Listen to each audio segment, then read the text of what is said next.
Isang obstacle course challenge ang pinamunuan ng 91st Infantry Sinagtala Batalyon Philippine Army para sa may kabuuang 170 scout ng Aurora National Science High School sa Baler, Aurora.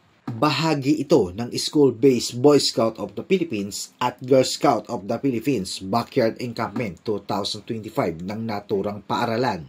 Layunin nitong hubugin ang disiplina, pagtutulungan at determinasyon ng mga kabataang scout. Kapwa nagpasalamat sina BSP Coordinator Ralph Murillo at Girl Scout Chief Faith Dominica Kalugtong sa malaking suporta ng 91st IB sa kanilang aktibidad.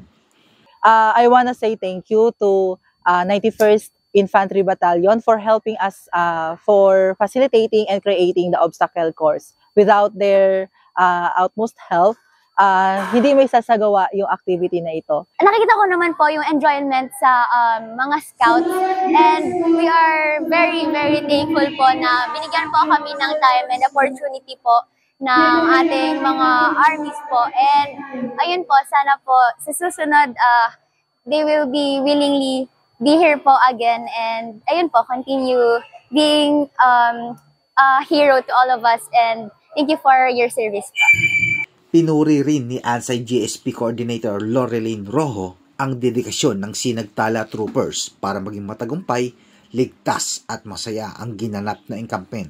School-based encampment at kasama po namin ang mga army ng Aurora province dito po, at palagi namin silang kasama at katulong sa pagdaraos ng aming activity, specifically ang obstacle course, na kung saan ang mga bata ay nagkakaroon ng kanilang experience sa mga putikan na talaga naman na sila ay nag-e-enjoy. At ang ginagawa po ng ating mga kasamang army dito, sila po ang nagpe-prepare ng mga obstacle course para sa mga bata at para makasigurado na exciting at safe ang mga obstacle course po na ginagawa dito sa aming camping. Ayon naman kay Lieutenant Colonel Aris Quinto, Commanding Officer ng 91st IB, laging handang sumuporta ang Sinagtala Batalyon sa mga programang nagpapaunlad sa karakter ng kabataan at nagtataguyod ng pagkakaisa sa komunidad. Mula dito sa lalawigan ng Aurora, ako si Roharby Liwanag, ang inyong pamilyang kaugnay.